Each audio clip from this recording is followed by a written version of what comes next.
젊은 부자님들 안녕하세요. 모든 재테크를 거미줄처럼 연결하고 있는 재테크 슈퍼거미 법학자 훈우입니다. 오늘도 중요한 재테크 정보만 쉽게 설명해 드리겠습니다. 오늘은 2021년 8월 2일 월요일 새벽 3시 5분 시작합니다. 어제인 일요일 밤 11시에 8월 주요 증시 일정과 대형주 4종목을 추천드렸거든요. 못 본 분들은 한번 참고하시면 될 것 같습니다. 저 같은 경우는 계속 말씀드리다시피 중대형주를 포트폴리오의 90%로 구성을 하고 있고 10%만 이렇게 데이 트레이닝 종목으로 구성을 하고 있는데, 최근처럼 이렇게 장이 안 좋을 때는 아무래도 이렇게 테마주나 개별주들을 중심으로 움직이기 때문에 이런 것들도 무조건 좀 안 좋게, 단타 같은 경우를 안 좋게 인식하시기보다는 하나의 해지 전략 또는 포트폴리오 분산 전략으로 한번 바라봐 주시면 감사할 것 같습니다. 그리고 오늘은 일단 지난주 금요일 시장 분석과 함께 강세 섹터 찾기, 그다음에 월요일 데이 트레이닝 종목인데요. 이제 강세 섹터를 미리 하는 게 가장 중요하다고 말씀드렸었죠. 그런 것들은 대형주 투자나 중소형주 투자나 무조건 중요하다고 말씀드렸는데, 그렇게 예를 들어서 제가 지난주 금요일 새벽 방송에서 윤석열 씨 입당 관련 기사를 말씀드리면서 그 해당 섹터가 급등할 거라고 말씀드렸었는데, 금요일에 덕성 20%를 비롯해서 애니능률 10% 이렇게 다 한 20%에서 한 10% 사이로 좋은 결과가 있었죠. 그러니까 이렇게 강세 섹터만 미리 할 수 있으면 시험 문제를 미리 하는 것과도 같다고 생각을 하고 있습니다.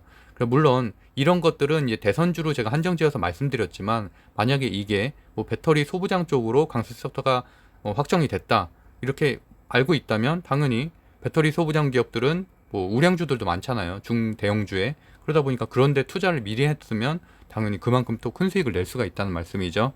그래서 어쨌든 물론 중소형주 같은 경우 매매법도 중요하기 때문에 이런 매매법들에 대한 트레이닝만 잘 돼 있으면 누구든지 이렇게 어려운 장에서도 어느 정도는 수익을 낼 수 있다고 생각을 하고 있습니다. 그래서 오늘도 주요 지표, 주요 뉴스, 그 다음에 주도주 찾기, 그 다음에 오늘의 데이 트레이닝 종목 이렇게 살펴보겠습니다. 그 전에 앞서서 제가 이제 금요일 30일에 픽을 했었던 종목들 잠깐 살펴보면은, 맥스트하고 일단 한국 BNC를 픽 종목으로 했었는데, 맥스트 같은 경우는 장초에 잠깐 하락을 하고 이제 속임수 패턴으로 이제 물량을 걷어낸 이후에는 9시 12분부터 8%까지 상승을 했죠. 천천히 상승을 했기 때문에 사실은 어려운 패턴은 아니었어서 수익을 내려면 장초에 조금만 집중하셨으면 최소한 4, 5% 정도는 수익을 낼 수 있는 구간이었고요. 한국 BNC 같은 경우 제 기준에 따라서 제가 장초 시작하고 나서 한 5분 안에 계속 하락을 하면 이거는 패스해야 되는 종목이라고 말씀드렸는데, 반등 없이 계속 하락을 했기 때문에 이런 종목들은 그냥 걸으면 되신다고 말씀드렸습니다. 하지만 제가 그 전날 목요일에 픽을 했었던 세종메디칼 같은 경우는 오히려 이틀 동안은 눌림을 겪고 그 다음에 이렇게 17%까지 상승을 했거든요. 그래서 제가 보통 선정하는 종목들은 물론 수급도 보고 차트도 보고 하지만 재료도 보고요. 한국 BNC 같은 경우도 마찬가지로 오히려 이렇게 금요일엔 눌렸지만 월요일엔 상승할 가능성도 높습니다. 그러니까 그런 식으로 만약이라도, 물론 이런 종목들은 제 기준에 따라서 들어갔으면 안 되지만, 혹시라도 잘못 들어가서 물렸다고 하더라도 바로 손절하지 말고 하루 이틀 정도는 지켜보면서 이렇게 반등을, 왜냐면 그런 수급들이 분명히 아직 나가지는 않은 상태이기 때문에 대량 거래가 있는 이런 장대 응봉이나 이런 게 나오지 않은 이상은 좀 지켜보는 게 수익을 낼 수 있는 하나의, 이제 손실을 줄일 수 있는 하나의 수단으로 보고 있고요. 그다음에 제가 이제 대선 경협주를 굉장히 좋게 말씀드렸었죠. 남북 경협주를 좋게 말씀드렸었죠. 그래서 신원과 이제 이신석재를 말씀드렸었는데, 신원도 장초에 한번 기회가 있었고요. 한 4% 정도 상승한 기회가 있었고, 그 이후에도 한 3% 정도 상승을 하는 그런 패턴으로 진행이 됐고요. 이신석재도 마찬가지로 장초에 좀 기회가 있어서 한 3% 정도 수익을 낼 수 있는 구간이 있었고, 그 이후에는 한 1.3% 정도로 마감이 됐습니다. 그래서 장초에 매수했어도 충분히 2%에서 3% 정도 수익을 낼 수 있었고, 제가 중대형주 중에선 세아베스틸 하나만 추천을 드렸었는데, 세아베스틸 같은 경우도 이제 증거사 리포트 얘기하면서 증거사 리포트가 이 날짜로 좀 좋게 나왔고, US 스틸이나 이런 미국 철강주들이 최근에 섹터가 좋았기 때문에 충분히 상승 여력이 있다고 말씀드렸고, 장초에 5%까지 상승을 했었죠. 5% 상승을 하고 이제 나중에 빠져서 한 2.6% 정도로 상승 마감했습니다. 제가 그러니까 이때도, 그리고 또 윤석열주 관련해서 많이 얘기를 드렸었는데 했습니다. 그리고 오늘 이제 추가적인 내용들이 좀 입당 관련해서, 그리고 8월 2일자 입당 기사도 말씀드렸었죠. 그랬는데 8월 2일자는 아니었고 그거보단 빠른 금요일에 입당을 하긴 했지만, 어쨌든 8월 2일에 만약에 입당을 한다면 그날 급등을 할 거라고 이제 말씀드렸었는데, 10시부터 이제 기사가 나오기 시작했으니까 1시 50분에 입당을 했잖아요. 그러니까 사실 충분히 대응만, 그러니까 미리 관종만 정리했었으면은 충분히 수익을 낼 수 있었고, 세아베스틸도 제가 뒷부분에 이 부분에서 이제 말씀드렸었죠. 21선 키스했고 재무나 재료가 이번에 나왔기 때문에 충분히 추가 상승 여력이 있다라고 말씀드렸는데, 5%대 급등을 하고서 마무리가 됐습니다. 그래서 수익을 낸 분들은 축하드리고요. 넘어가 보겠습니다. 주요 지표 보면은 일요일 기준으로 1442명은 사실은 좀 많은 거라고 말씀드렸죠. 아무래도 평일보다는 주말에는 그 검사 수가 적은데 1400명대는 많은 거라고 말씀드렸는데, 이번 주에도 1400명대로 기록을 하고 있고, 그러다 보니까 내일이나 모레 이틀, 뭐 수요일까지도 한 1600명, 1700명대까지 기록할 가능성이 있어서, 여전히 이제 코로나 델타 변이 바이러스는 잡히지는 않고 있는 상태지만, 다행인 거는 그래도 한 13.9% 정도 백신 그 2차까지 접종자율이 점점 늘어나고 있어서, 이게 한 9월 중순 정도 되면 20%를 넘기기 때문에 이제 그렇게 되면 어느 정도는 안정세로 돌아설 것이라고 생각을 하고 있고요. 그러다 보니까 제가 계속 말씀드렸다시피 진단키트 관련된 주는 지금 30개 종목 중에서 두세 개밖에 못 움직이고 있거든요.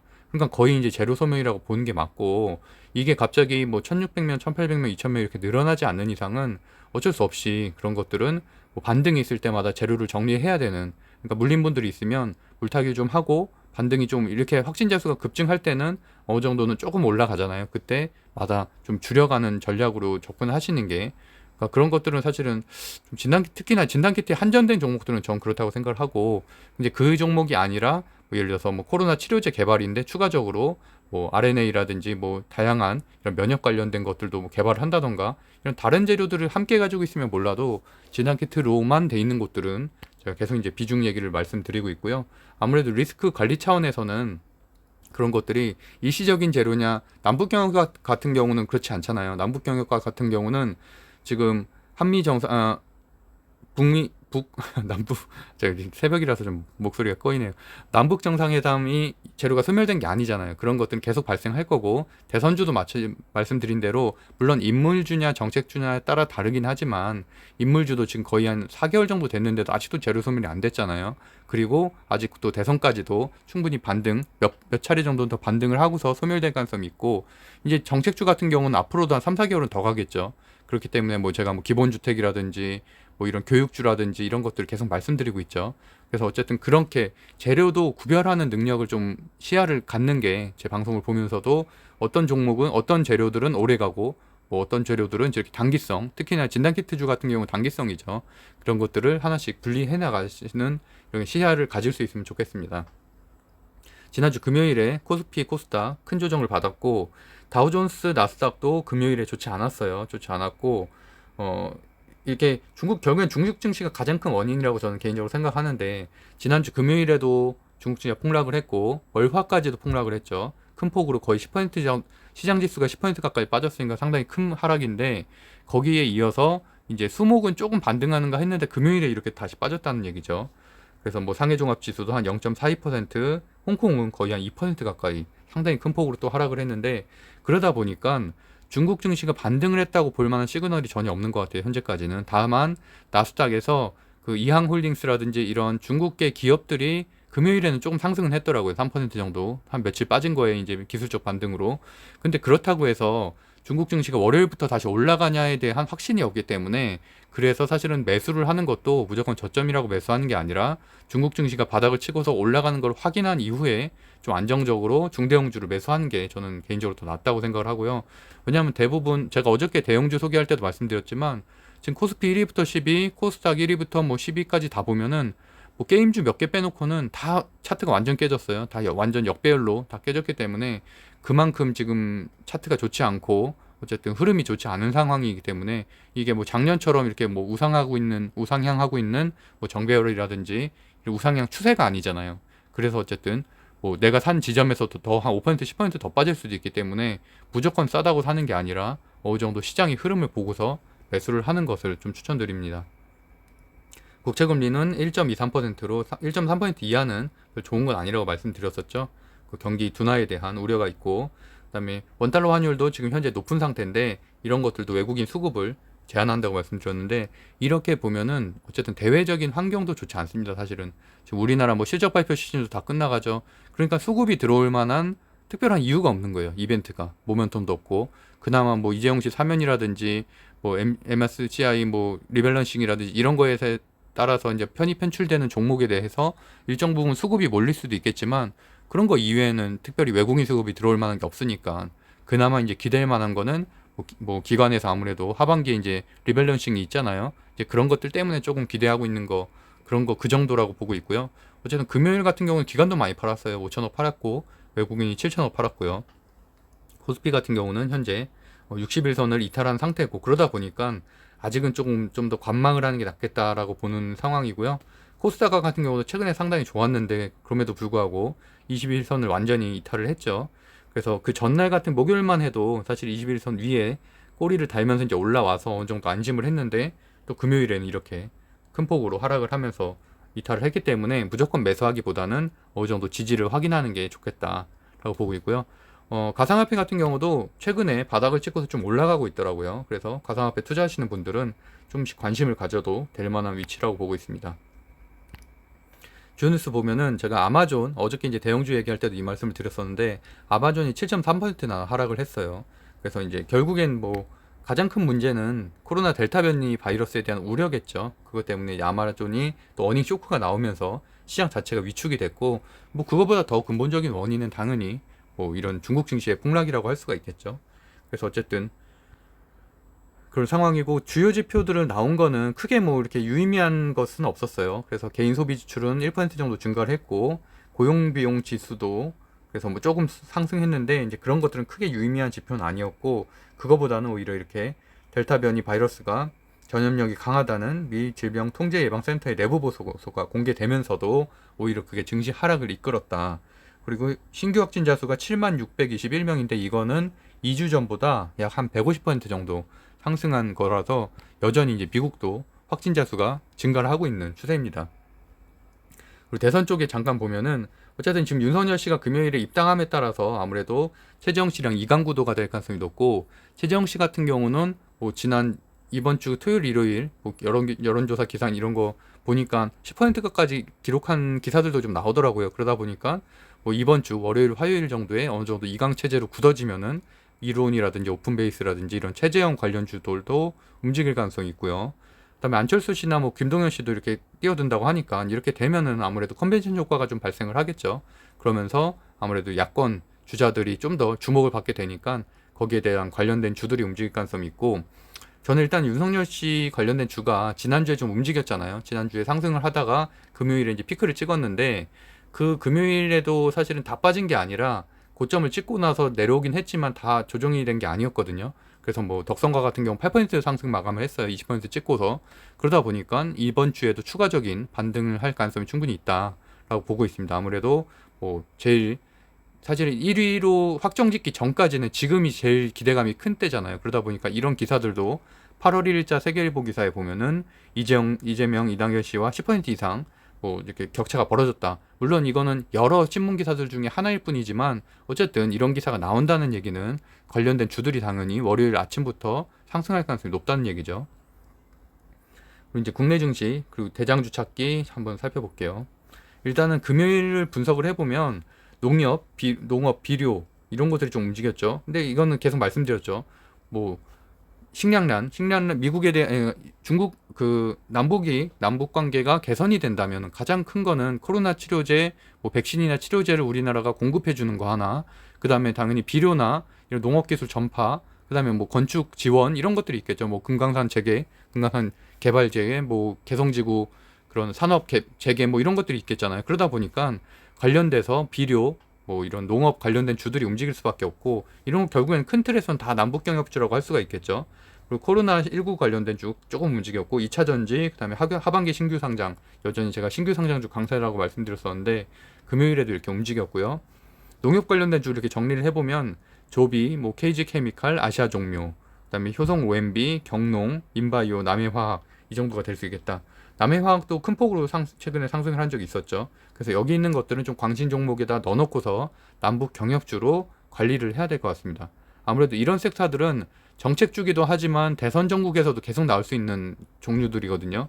그래서 이런 것들도 따로 한번 정리해 놓으시고, 원전 관련주가 오랜만에 10%대 움직였어요. 한전산업도 10% 상승했다가 막판에는 좀 빠지면서 한 4% 정도 마감을 했는데, 어쨌든 윤석열 씨가 입당을 함에 따라서 야당에 대한 기대감이 올라감에 따라 이런 탈원전 정책에 대해서 회기, 원전 정책으로 회기에 대해서 당연히 이슈가 있을 수밖에 없죠. 그러니까 오랜만에 이제 원전주가 크게 한번 움직였고, 그래서 물린 분들은 아무래도 이럴 때 조금씩 이제 물타기를 평소에 해놨다가 이렇게 반등이 있을 때마다 좀 정리를 해나가는 방식으로 좀 하셔야 될 것 같고요.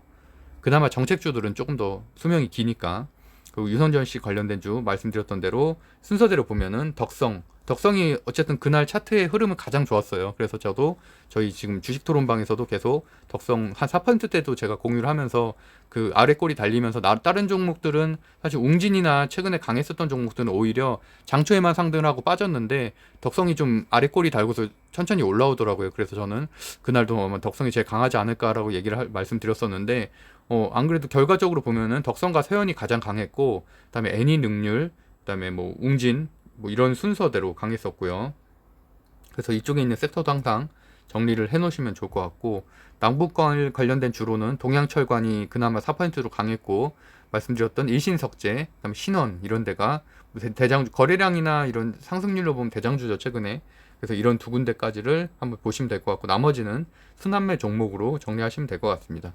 그래서 이렇게 남북경협주나 윤석열 씨 관련된 주가 강하다는 것을 금요일날 사실은 제 방송에서 미리 말씀드렸기 때문에 이런 것들만 관심 종목에 정리를 해놓으셨어도 아무거나 사실은 투자를 했었어도 2% 이상은 수익을 낼 수가 있는 구간이었거든요. 그것도 막 급등했다 급락하는 게 아니라 천천히 올라가는 구조기 때문에 어쨌든 그만큼 주도주 섹터를 찾는 게 중요하다라는 말씀을 다시 한번 드리겠습니다. 그래서 대선 레이스가 이제 본격화됨에 따라서 어쨌든 입당을 하셨으니까 이제는 야권에서도 이제 확정이 됐잖아요. 다 후보들은 최소한 확정이 된 거니까 이제부터 이제 본격적인 레이스가 시작된다라고 저는 생각을 하고 있고, 그러다 보니까 인물주, 그러니까 결국에는 사실은 이 앞에 제가 말씀드렸던 것들은 다 인물주잖아요. 인물주들이 많다 보니까 이런 것들은 이제 슬슬 소멸. 왜냐면 벌써 한 6개월이나 됐어요. 6개월 동안 많이 울거먹기 때문에 세력들이 많이 빼먹었죠. 그러니까 이제 거의 마지막 반등 시기를 앞두고 있다. 그러니까 이제부터는 조금씩 정책주로 움직여갈 가능성이 높아서, 뭐 건자재, 왜냐하면 건설건자재는 부동산 정책은 어느 후보든지 말할 만한 것들이잖아요. 당연히 지금 가장 민심이 이렇게 요동치고 있는 곳들이 부동산 정책이다 보니까 당연히 뭐 많이 짓는다고 하겠죠. 그리고 재개발, 재건축 완화한다고 하고, 그러면 당연히 건설과 건자재, 제가 그 전에 정리해드렸었던 뭐 한일시멘트라든지 KCC라든지 노르페인트라든지 이런 관련된 주들이 다시 움직이겠죠. 그리고 청년 관련해서 누구든지 다 말을 많이 하고 있잖아요. 그러다 보니까 뭐 교육 정책, 뭐 김영이라든지 뭐 이런 이상이라든지 하여튼간 그런 교육 관련된 주들도 제가 정리해드렸던 그런 데들이 움직이겠고, 원전 관련된 주들도 마찬가지로, 물론 원전 관련된 주는 그 전에 워낙 많이 올라갔잖아요. 막 200% 이상 올라갔기 때문에 사실은 반등하는데 한계가 있다는 거고, 나머지 것들은 좀 아직도 못 올라간 곳들이 많잖아요. 뭐 교육 관련된 주, 건자재 관련된 주 충분한 조정을 겪었고, 오히려 이런 곳들은 대선 전국에서 추가적으로 상승할 가능성이 있다. 그래서 건설사도 아무래도 중소형주 중심으로 많이 움직이겠죠. 대형 건설사보다는. 그리고 금요일날 정규장 순위를 보면은 제가 파란색으로 체크해드린 거는 바이오들인데, 사실은 뭐 바이오들 중에서도 바이오가 그나마 이날은 좀 많긴 했지만, 뭐 코로나 진단키트나 이런 코로나19 치료제 관련해서는 사실 두 개밖에 없었어요. 진화인 제약하고 국전약품 정도만 있었고, 아지텍까지. 아지텍도 사실은 지분 관계라서 좀 다르고, 나머지는 뭐 콘타 매트리스나 이런 데는 또 그냥 바이오 관련돼서 코로나 치료제 때문은 아니거든요. RNA 관련해서고 어쨌든 그렇다는 거고, 그다음에 메타버스 가온미디어 하나 움직였고, 조비 아까 말씀드린 비료 남북경협주. 그래서 오히려 저는 남북경협주나 대선 관련된 것들이 좀 많이 움직였다. 그래서 서정기전도 윤석열 씨 관련된 주고, 뒷부분에 가면 더 그렇죠.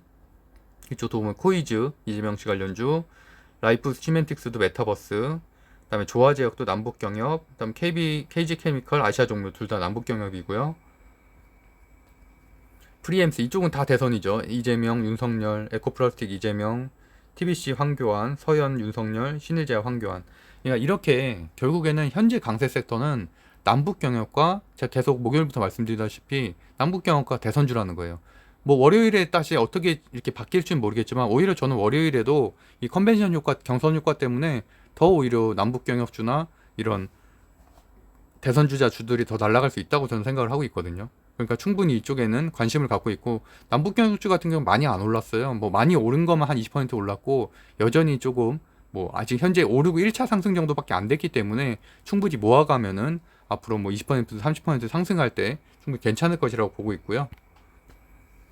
상한가 종목 말씀드린 것처럼 뭐 DNA, 그 퀀텀 매트리스하고 이제 메타버스 관련된 기업, XR 신사업까지 하기로 해서 이제 가온미디어가 상승을 했는데 뭐 추가적인 상승 여력이 있다고 보고 있고요. 그러다 보니까 저는 이제 퀀텀 매트릭스하고, 근데 뭐 사실 매출은 정말 좋지 않죠. 매출 영업이익 좋지 않은데 사실 그렇기 때문에 테마주는 절대 스윙으로 보유하면 안 되고, 이런 단기 급등주는 그냥 정말 하루 이틀 안에 마무리를 해야 됩니다. 물론 물린 분들은 하루 이틀 정도 더 지켜볼 수는 있겠지만 절대 뭐 이걸 한 달 이상 보유하겠다 이런 생각을 하시다가는 정말 큰 손실이 날 수가 있어요.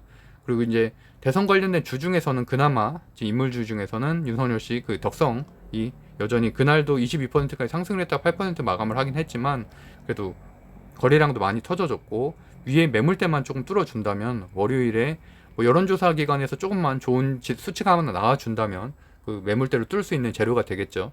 그리고 마지막 금요일에도 보면 외국인 기관 수급이 10만 주 이상 들어왔어요. 그래서 이것도 좀 긍정적으로 보고 있습니다. 그래서 이번 주에 추가적인 상승 여력이 있다고 보고 있고요.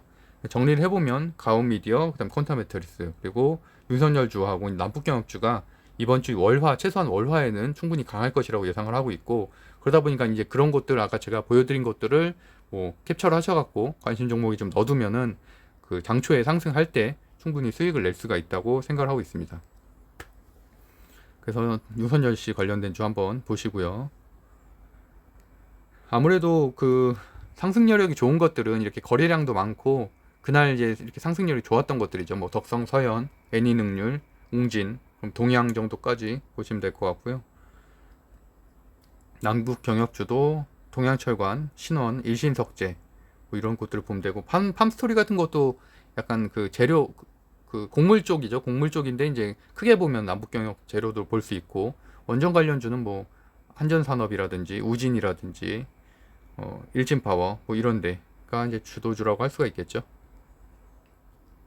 네, 그래서 오늘 관점 좀 정리를 해보면, 일단 중국 증시가 반등을 해야 주가 안정화가 된다고 저는 생각을 하기 때문에 중국 증시의 흐름, 그리고 월요일에 무조건 뭐 장초부터 이렇게 대형주 이렇게 많이 빠졌다고 사는 게 아니라 어느 정도 흐름을 보고, 그날 하루 상승했다가 또 화요일부터 또 빠질 수가 있거든요. 그래서 조정이 바닥을 다졌는지를 보고서 좀 들어가는, 아니면 좀 업종 중에서도 어저께 제가 강세 섹터 중 강한 것들 어저께 정리를 해드렸잖아요. 어제 방송을 참고하셔서 뭐 대형주 쪽도 보시면 좋을 것 같고, 그다음 대선주에선 여전히 이제 윤석열 씨가 이제 강세라고 생각을 하고, 그 이외에도 최재형 씨나 이재명 씨 관련된 주, 정책주 중에서는 남북경협, 그다음에 신규 상장주, 그다음에 환경주가 이제 강세고요. 중대형주는 아무래도 어저께 그 방송 한번 보시면 될 것 같고, 어쨌든 정배열이면서 20일 이평선 위에 있는 종목들을 중심으로 매수를 하시기를 추천드립니다. 뭐 사실은 예를 들어 LG전자 같은 경우는 저는 LG전자 많이 보유하고 있고요. 여전히 지금 비중이 거의 5% 이상 되고 뭐 많이 가지고 있지만 사실 차트가 깨졌잖아요. 그렇기 때문에 지금 바로 사기보다는 하루 이틀 정도는 최소한 좀 상황을 지켜보고 사는 게 전 더 낫다고 생각을 하고 있습니다. 왜냐하면 오늘 사도 오늘 더 빠질 수가 있기 때문에. 그래서 어쨌든 그런 것들도 한번 흐름을 보고서 이평선 기준으로 생각을 하시고 매수를 하면 좋겠다는 말씀을 드리겠습니다. 네이버 카페 젊은 부자들, 제가 운영하고 있는 카페에서 8월 재테크 스터디반을 모집을 하고 있습니다. 그래서 네이버에서 젊은 부자들 치시면은